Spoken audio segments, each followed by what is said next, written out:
Okay, we are live. Welcome, everyone. I am so excited to be here today because I have my very, very dear friend, Molly, with us today. And Molly is going to be sharing a little bit about her journey in network marketing. She's been in network marketing now for a long time and, hit those roadblocks like we all hit over time. And she has an amazing story. So welcome, Molly. There we are. Oh, we lost you there for a minute. Yeah, it was like internet is a little glitchy. It's all good. So I was just explaining how, Molly, you went through your ups and downs in network marketing. Can you tell everyone a little bit about your journey and where you started and that journey you went through? Oh my gosh. And it has definitely been a journey. So I actually started in my first network marketing company, I think in my late 20s. It was the first time I'd ever been in network marketing. And it was, again, really just try and meet people in the grocery store, hunt people down in the malls, and, throw up a whiteboard. And it was like, oh my gosh. And even though I really love the power of network marketing, I hated the process that we were taught to do. It was just really hard. But the good thing out of that, not only did I really catch the network marketing bug, I really believed in the power of it, but I also met my husband. So that was really cool. And then we eventually got really discouraged and just quit altogether. And then every now and then we would kind of dabble in one, but it was the same thing. It was like, make a list, go out and, meet people in the grocery store, do the mall crawl, all these things. And it was like, I just hated it. That was the part I hated. And I thought, you know what? There has got to be a better way to do this. There has got to be something that aligns with, in a sense, my values of not feeling spammy, of not feeling slimy, and that's just kind of a me thing. Other people have no issues with that, which is just great. But I did. And so fast forward, many years and a few companies, and I actually met you and Trish. And I was just enamored with what you guys were teaching because it was so different than anything else. And it totally resonated with me. It was like, oh, this is, this is in a sense, the answer that I was looking for, of not having to, spam hey girl messages and all this stuff that I had been doing. And, my upline just telling me, well, just go talk to more people. And I'm like, at one point too, I will tell you, my husband, and this was years ago, okay, but actually resorted to calling people out of the phone book. He'd just pick a page. Oh my gosh. And we were taught to do that was okay. And I'm like, yeah, okay. So, what story I love, Molly, is your story of the dialer. Oh, when you use the dialer. So in one of my last companies, we were given, and this was for those of us that were really trying to do stuff, right? It wasn't just for anybody. It was for those of us that were, quote unquote, really doing something. We were given the opportunity to be on this dialer. And the dialer was loaded with these lists of people who had been in other companies. Yeah. And supposedly they were, looking, and they okay, I could tell you really funny stories, but the one that really caused me to cry and literally caused me to break down was when I got a hold of somebody that had died. Basically, somebody answered the phone and I said, hey, I'm looking for so-and-so. And there was this long pause and they said they died 5 years ago. Oh my gosh. And I hung up the phone and cried because I felt so cheesy. It was ridiculous. Yeah. And this is where I was like, there has got to be a different way to do this. Absolutely. So guys, if you are watching this and you've ever felt that way, like you're doing the activity that you have been taught to do and it feels really weird or uncomfortable, drop us a 1 in the comments. I know that was me too, Molly, back when I first started. I did everything I was told to do, but a lot of it it was just weird for me.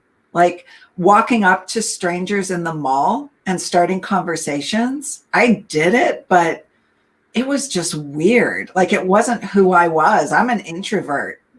And I am too. And I think, yeah, I really struggled with that. That you almost felt like if you weren't an introvert, then this, just didn't work. And even those that were extroverts were having a hard time, right? Yeah, totally. So we're getting lots of 1s here.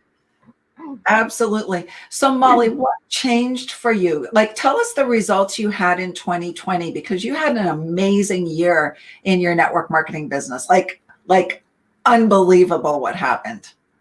It has been an unbelievable journey because for me, it was about finding those right tools. I always, in my background, just because of, things that have gone on in my family and personal growth, and in all my counseling, I talk about putting tools in your toolbox. And in network marketing, it's the same way. It's finding new tools to put in your toolbox. Right. And so before, kind of what we call old school, and not that all of those are not bad tools, right? But they're not always, the best tools are tools that are going to work for you. So it's finding new and different tools that resonate with you that are going to propel you forward. And so for me, it was, for one, being so excited about the team duplication system that we actually have, that you and Trish have put together, that makes it so easy that really anybody can take a look at that and go, oh my gosh, I can do that. Right? Because everything is laid out. I remember before I started here, it was like, God, if somebody just told me what to do, I would do it, right? Other than going to the mall and getting on the dialer. Okay, that's no more dialer. That's not what we're talking about, right? But it was more of like having a new set of tools that I can implement that totally resonated, that I went, oh my gosh, I can do that. And it was a matter of, for me, it's a matter of always just working on being consistent and following that roadmap that we have. And that's what has made it successful. That's what's made me propel forward, is having all these things that we can actually do. And it was really funny the other day. I was going, oh my gosh, I'm feeling a little stuck, a little frustrated. And I can hop on a call and go, oh my gosh, this is what I need to do, because you are always working on giving us new strategies, new tools, and helping us get unstuck, instead of, well, just go talk to more people. I tell you, if I hear that again, I'm probably, anyway. I love that, Molly. And tell us what happened last year. Like, you ranked up a whole bunch of times. Yeah, I actually in this last year ranked 6 different times, which was just mind-boggling. I loved it.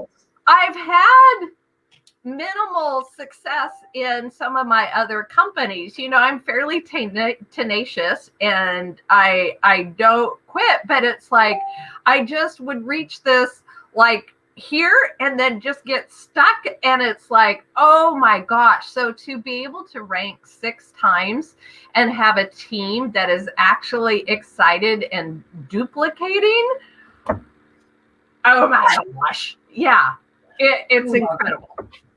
And Molly, I think back to your last rank advancement, and you were experiencing a lot of different struggles in your life. You had a lot of things going on with your family and having health issues, and there was a lot going on, and you were still able to rank advance. Like, how do you have any tips for people on how to overcome adversity? You know what? It really just became down to mind over matter. Mm-hmm. It was always looking for a solution, looking for how can I make this happen. I also really channeled what was going on in our lives to propel me forward, to not let it be an excuse. And I know that I don't want to take away from somebody's distress or whatever. Mm-hmm. But for me, that was my way of using what was going on in my life for good. It was a way to propel me forward. And I will never, ever forget that, because it is a momentous occasion. And I had 2 parents die within a week of each other.